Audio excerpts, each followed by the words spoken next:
You're listening to the Ottawa Real Estate Podcast, brought to you by Referral Mortgages and Blue Panda Realty, with your hosts, Paul Stevenson, David Warren, and Greg Campbell. Let's see what's going on in the world of real estate in our nation's capital. Yeah. We're back. Yes. We're back. I'm back. Never left. Like we never left. It's the Ottawa Real Estate Podcast. We're here. We're back. Like we never left. Roll with it, Paul. My name is Paul Stevenson. I'm here with Greg Campbell, David Warren. I am one of the owners at Referral Mortgages here in Ottawa. We're mortgage brokers. Great team, great humans. Greg Campbell is a partner over at Blue Panda Realty. He's a real estate agent and he helps people find homes, sell homes, gives great advice. David Warren is my business partner at Referral Mortgages, also an expert mortgage agent. And we just want to show some love, give a shout out to Mr. Stephen Hopkins, our producer. He basically creates all the magic behind the scenes, makes us look better than we are. And lastly, North Brew Coffee, northbrew.ca. If you like coffee, if you're thirsty, head over there.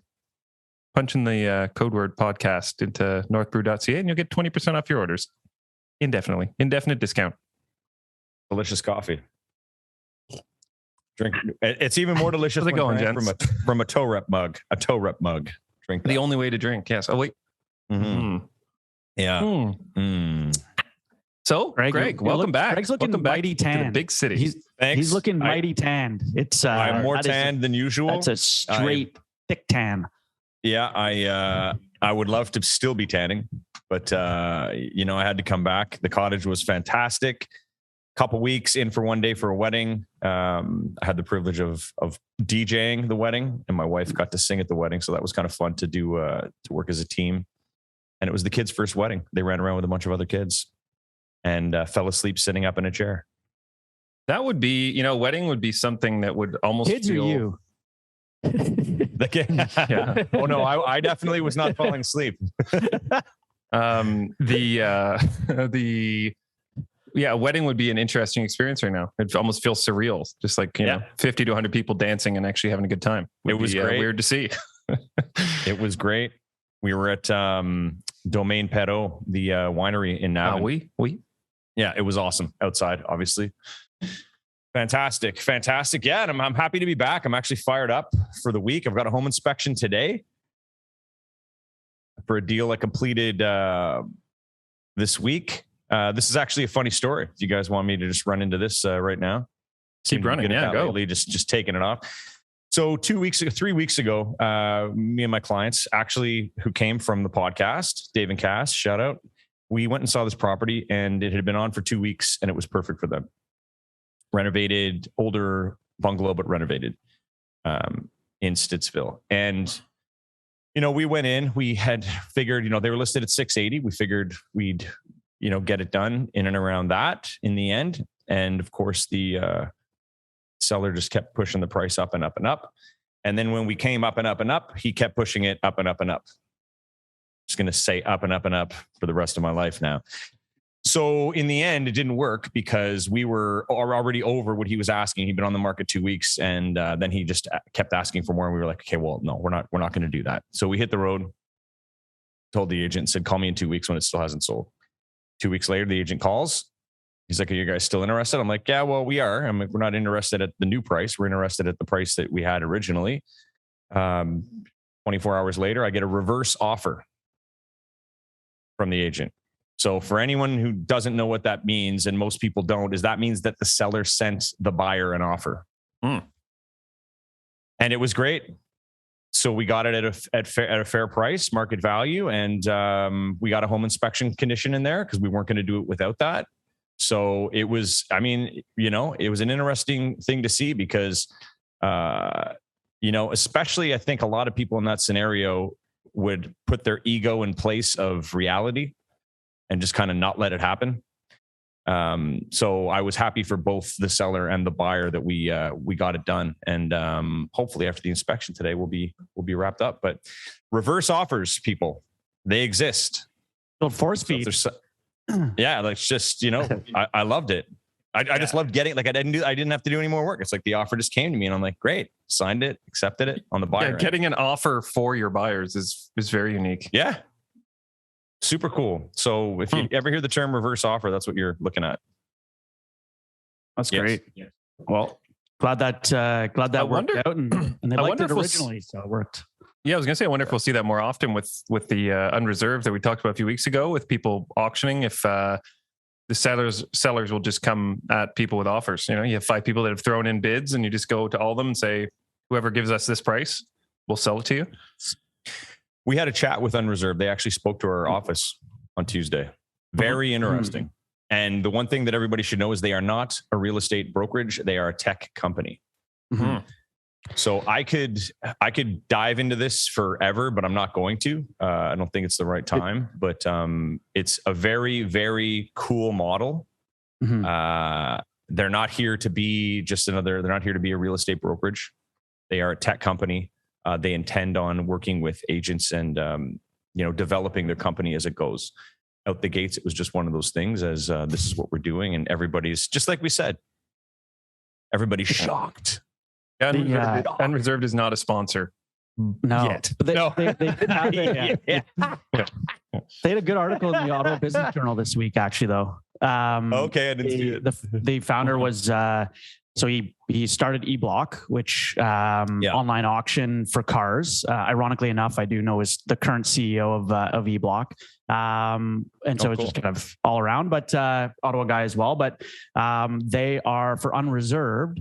He's actually about to complete a $20 million fundraise. So initial round of seed funding of $20 million, and to help launch them nationwide, which will be interesting to see how that rolls out, how that funding, he's got a lot of credibility from launching eBlock, which has been a huge success and is already in like 6 or 7 years across North America. But it'll be interesting to see how that shakes up. Because like you said, they're a tech company and they're looking to disrupt the industry and bring something new to how real estate is done. So it'll be with that type of fundraising and seed capital will be interesting to see what they roll out, how they roll it out. Obviously, you had other conversations, Greg, but chat about it off air. But yeah, I think kind of, with that sort of fundraising, they're definitely not going to be a fly by night.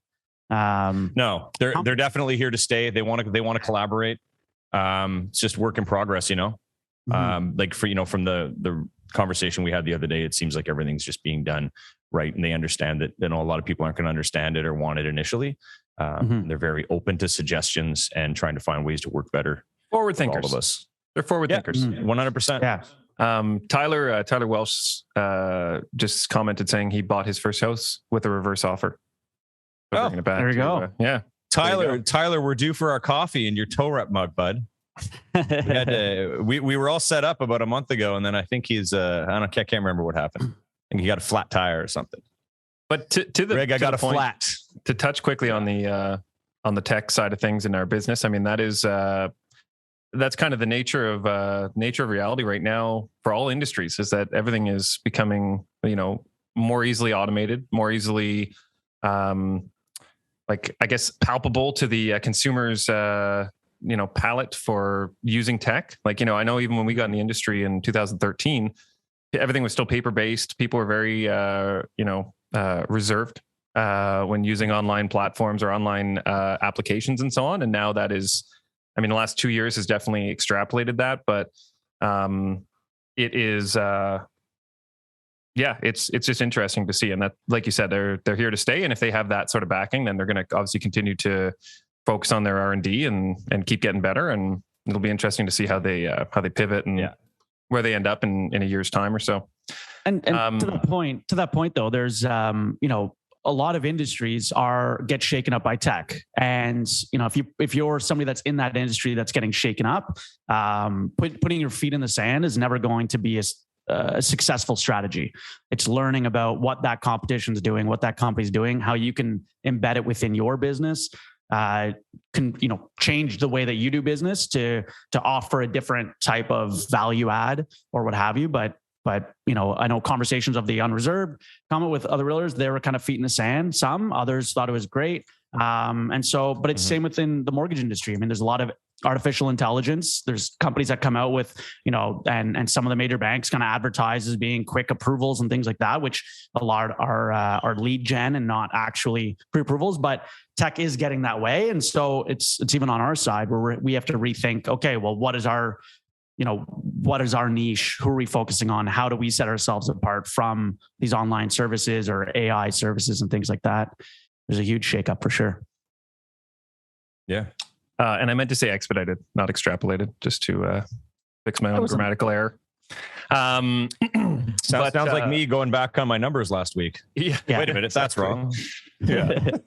So funny. I had this conversation with my youngest son the other day about how 80% of, or some 80 or 90% of communication is nonverbal. And he was like, "What are you talking about?" So we had this conversation about how, your body language and everything is basically helps to convey your message. And it's interesting doing a podcast because, a lot of people are actually listening to us. And I often think about, when we do things off air, we're kind of laughing, but you can't hear it. And like, it's just a totally different form of communication. And as humans, obviously, we're trying to, especially in our job, we're always trying to communicate information to clients, whether it be by email, phone, in person, what have you. And it's just made me kind of reflect on the way I'm communicating to people and trying to get the proper message across. So I feel like those sorts of corrections are important. If you make an error, just own up to it. Be honest. We always own up to it at Toe Rep. We are speakers of truth. We own up to our faults and mistakes. This is true. Stennis says Nesto is another company stirring things up. Yeah. Nesto is another one that did a huge fundraise. They actually raised a ton of capital, and they've they partnered with some credit unions, offering online discounts, things like that. Again, though, when it comes to rate and people going out there looking just at rate, it's important to also dive deeper into what product is being offered. Mm-hmm. A lot of times with a lot of these companies like Nesto, like Butler Mortgages, things like that you might see out there, the rates that they're offering or the product is low rate basic products or have limited features, higher penalties, no ability to say refinance midterm, typically a sales only clause, meaning the only way of getting out of it is to have a bona fide sale with a third party, things like that. And I came across one about a month ago that they had a bona fide sales, like they'd been stuck in a low rate basic product and they weren't able to refi. They weren't able to, consolidate debt, things like that, and really handcuff them. And they weren't aware that that's what they'd gotten into, or at least forgotten about. So when looking at any Nestos or things like that, be aware or ask the question of what product are you getting into? Does it, is it portable? Can it be moved to another property? Can it be refinanced? Penalties, all that. That's important to keep in mind. Speaking of moving to another property, I want to discuss the fall market. Some changes that are coming. And one of the articles talking about moving, we saw, Dave, you saw an article on Reddit. Stephen, if you have it handy there, I'll give it a whirl. So this is basically something that happened recently that we found very interesting. And I think it's more common than people think. So it says, this is the post. Sorry if this is horribly formatted. I'm not a Redditor. My wife and I bought 6 months ago at the height of the housing market, it seems now. We bought hours away from work, which is Toronto, as we both were working from home. We thought what would be work at home. We thought, okay. I was like, wow. First time I've seen that. We thought work at home would be permanent, and we were both afraid of missing out on buying if we didn't pull the trigger. Wife is being called back to work full time. I've been given notice that we're going back part-time come September. We listed our house a bit over 2 weeks ago. No offer has come in that we break even on, let alone profit. Our realtor has told us the market is cooling and that it would be a surprise if we got what we were asking for. We've gotten a couple of offers, none of which are asking price.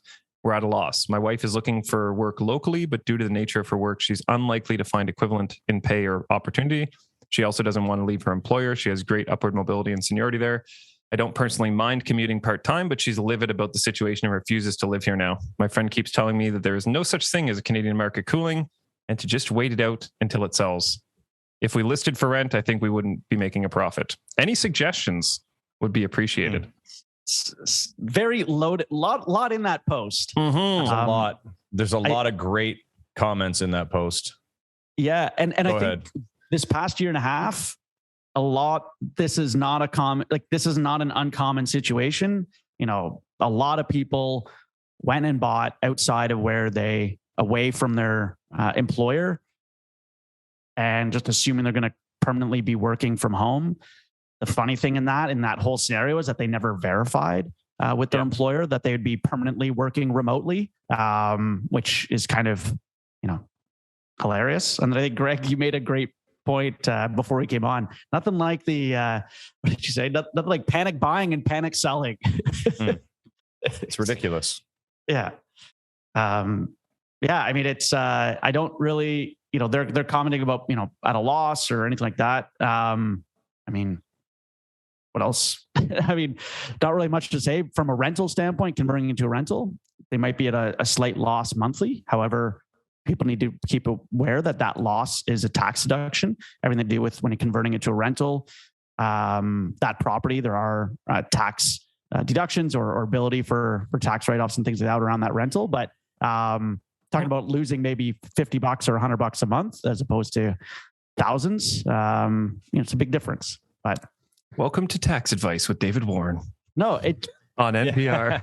But remember, talk to your accountant first. Yeah, no, but it's a very good point. And I mean, there's certain situations where you just have to kind of accept the fact that you might have a loss. I mean, that's a situation where if you bought and, things have changed, then your expectations also have to change. You can't expect to be selling at a profit in 6 months when the market has leveled out a bit. I mean, it's an unrealistic expectation, right? And you can't go into that situation being like, well, we're going to make 50 grand in 6 months. Let's do it. I mean, that's not always going to be the case. No, nor has it always been the case.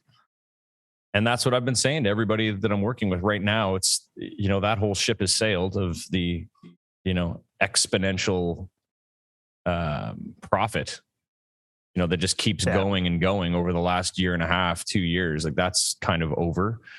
So you're not going to get, I tell people, I'm like, don't think that you're going to move into this and make $50,000 in the next couple of months.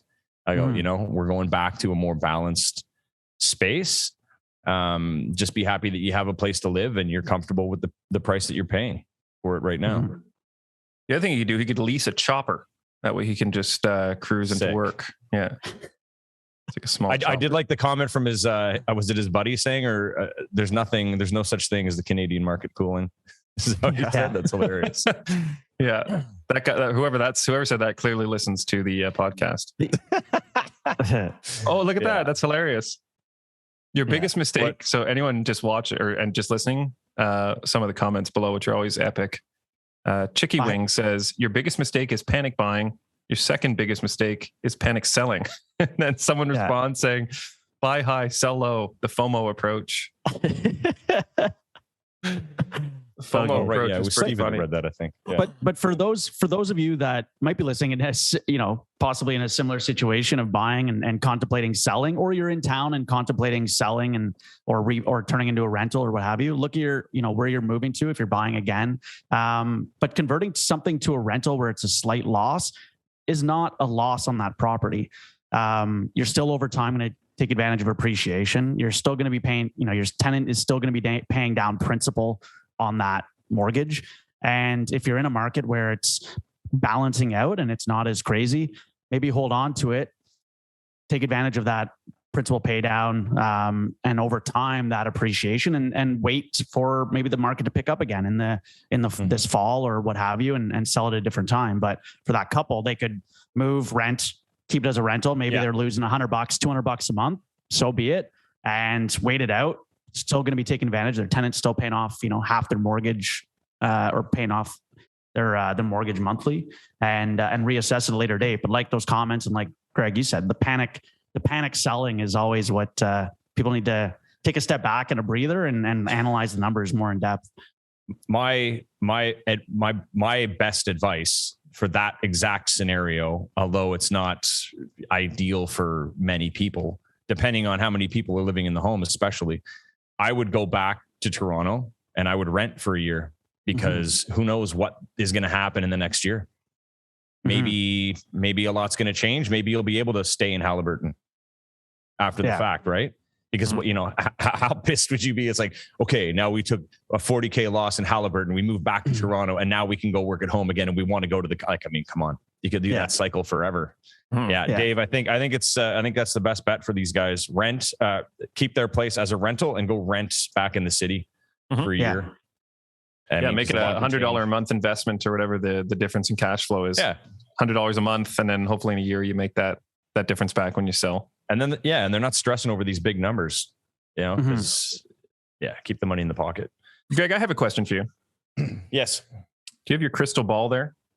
I'm wondering if you can give us a prediction. It's handy. For the ball. It's a little bit foggy. Clean the dust off.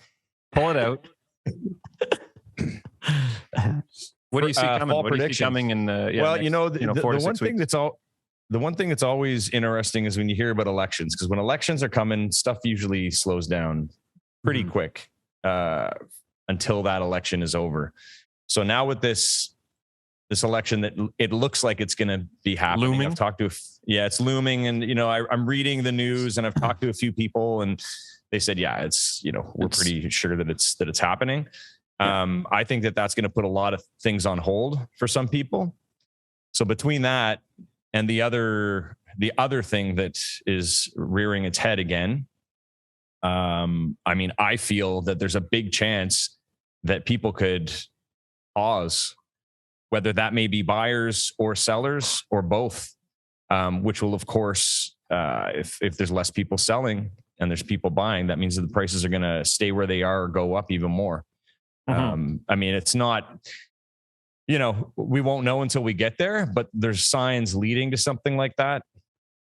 Of course, it's hard to tell, but I've seen this happen before, and I've been saying to everybody who's kind of like, since the market slowed down a bit, and we're seeing a lot of properties that aren't as nice coming out and sitting, you're on a 30-day average for most, and the nice ones are still selling at a reasonable price, but some buyers are just saying like, no, we're just going to wait and see what happens. And I'm just saying, man, like, don't stop looking, because there's opportunities right now. And anybody who listens to the show know that, the last few buyers I've been working with have got those opportunities, and they found exactly what they needed at the price that they've been waiting for.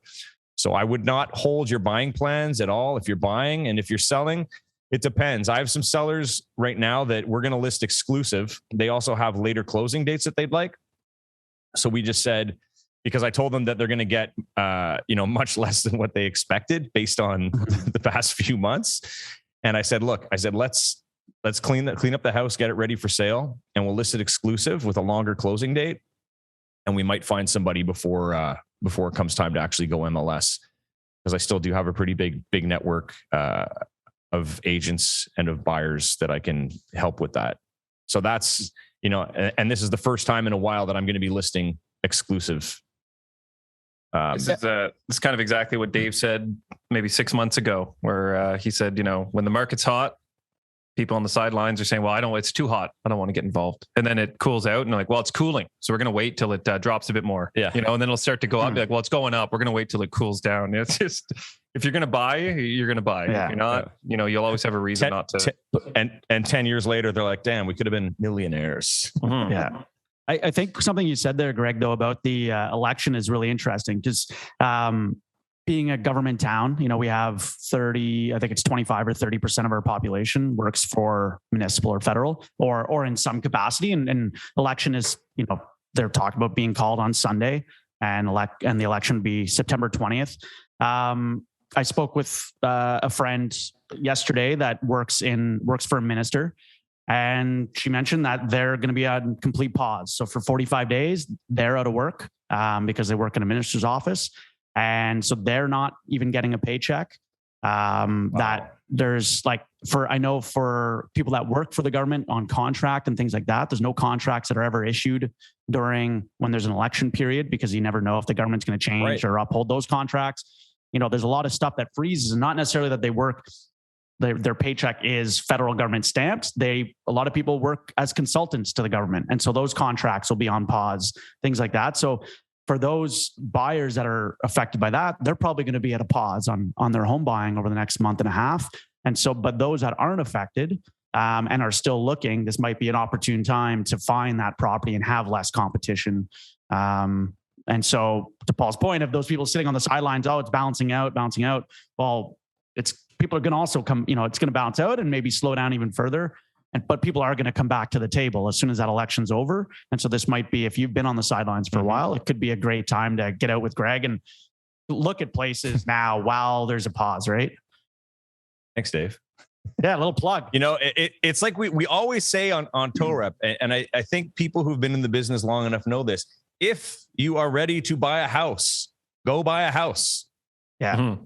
The market's up, the market's down, go buy a house. If you're not, don't sit and wait and kill yourself mentally about what you should do based on all the information you have. If you're ready to go. You won't analysis paralysis. Buy the house. Buy the house for a shelter. Buy it as shelter. Don't buy it as an investment. You need to live. Unless you're buying it as an actual investment property. But even in that, it should be a 15 to 20 year plan, not a let's buy this and flip it in a year from now. Like you have to, when you're going out to buy a home, especially your primary home, buy it as shelter, knowing that it's also a sound investment. Don't buy it as an investment that's also shelter. Like it's got to be, you have to have the right mindset when you're buying that house. Yeah. And I think the people that are waiting for the market to fluctuate, I mean, you're never going to time it properly. Just, we say the best time to buy is today, or best time to buy was yesterday. Second best time is today, because, it's, the market, especially in Ottawa, is consistently increasing, but you can't timing it. Oh, if you look at a 10-year time frame, timing it is going to make zero difference. Mm-hmm. Mm-hmm. You need a place to live. To say. Well, completely shifting, or a couple of things I wanted to set as a reminder again, because I know a lot of realtors also listen, is again, a reminder, September 30th, new holiday, don't book closings then.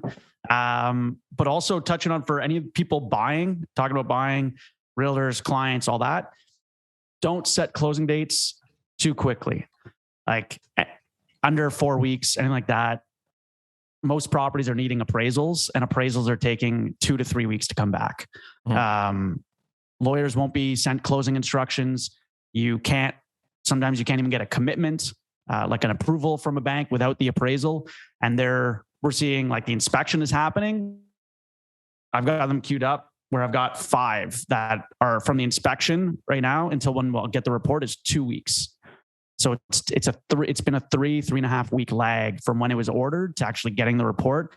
And in two of those cases, not getting the report next week until the day before closing. Mm-hmm. And they were ordered 4 weeks ago, 3.5 and 4 weeks ago. For appraisals, for appraisals, right? Okay. But it's pretty outrageous. There's just not enough appraisers out there, and every property is basically requiring an appraisal for the most part. So anyone out there buying, or a realtor helping your clients buy, do not set closing dates inside of 4 weeks. Don't set them on September 30th. Be aware that appraisals are going to take 2 to 3 weeks on a residential purchase to come back. That's my little PSA. To that statement, on this offer I'm working with right now, we just got confirmation from the bank that we can close the first week of September. And we were all kind of like, okay. They're like, yeah, no problem. We got it. Like, all right. So stay tuned for that one.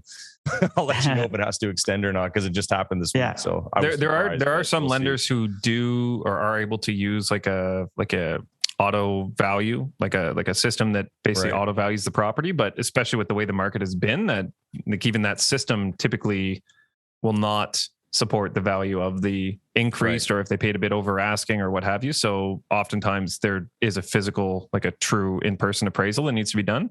And I know I just had a client have one done recently, and they're still not going into the properties. They were still basically, the appraiser shows up, takes photos of the exterior of the home, the land, the street view, etc.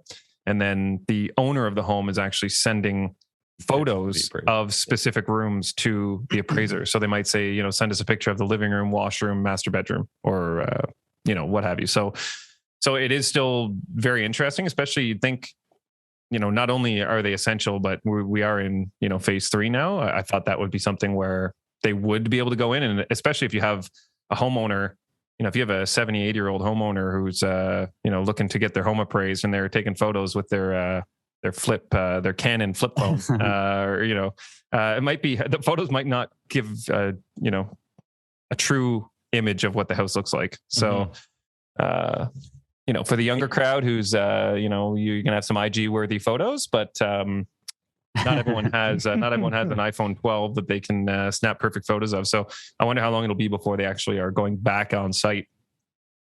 But for anyone who's having an appraisal, that's just something also to keep in mind, that they're not physically going into your home yet. I think, Dave, have you heard of anyone actually, like, of any? I have spoken to one appraiser that he commented that for older homes that have been renovated, things like that, and higher price point, he to do his due diligence will go into the home. I know of one lender that will scale back the loan to value, meaning they'll only go as high as 75% of the value, or 25% down, if the appraiser cannot enter the home for the appraisal. So they'll allow 80% loan to value if the appraisal's done where they're stepping foot in the property, the appraiser is. Otherwise, 75% is their highest if the appraiser cannot go in. They're basically padding in a 5% buffer, that because from photos from the owner, again, like Paul said, you could take those Instagram worthy photos that are maybe, there's actually a hole in the wall or a wall missing behind them. And, and that's being left out where the appraiser is not actually seeing that in person. Hey, put your child in front of the hole. Yeah. Like, oh yeah, they jumped in the photo, eh? And that's where it's interesting. The appraisal reports specify that that there are limiting conditions based on not entering the home and things like that. But it can go both ways. It can benefit, on a refinance, let's say, it can benefit somebody if your house does not actually show well in person, because you can take those, they are taking those good angles and basing off comparables, and the appraiser's not physically going in able to see, maybe the workmanship isn't great, or just doesn't show well in person. So they're benefiting from that, from potentially a higher value than that house would normally get. Whereas the other flip side of it, if somebody's house shows extremely well and photos don't do it justice, then they're going to lose out on some added value, maybe on that appraisal on a refi or something like that, because the appraiser is not able to see it in person. So go both ways. If you can find or press some appraisers to see it in person if you feel like that will boost your value. But we haven't really seen it affect in a lot of cases. Some refinances have been a little light because they haven't been able to enter, but by and large, they've done a pretty good job of adjusting, I find. Got to hit them angles, what they say for the photo. Nicholas Martin says, are there any repercussions if the house appraises higher than what the house was purchased at? I know that lower, you need to cover the difference. Is he referring to appraised if it's on a purchase that the appraisal comes in higher? Yeah, I'm assuming you buy at 600 and the appraisal comes in at 625, let's say. Yeah, so banks will only, on a purchase, they will only finance at the lower of the purchase price or the appraised value. So if your purchase agreement's for 600 and you appraise at 625, they're going to finance based on that 600. You're not going to get that extra 25 grand back in pocket. That's something where after closing, you could look to refinance down the road with that higher value to maybe pull out some equity, but that's not something on closing. Now there are a couple of alternative lenders, so not your big six or traditional banks. There are some alternative lenders that will, and this goes for people that are buying new builds that maybe signed a purchase agreement a few years ago. There are some alternative lenders that will finance based on the appraised value, not the purchase price.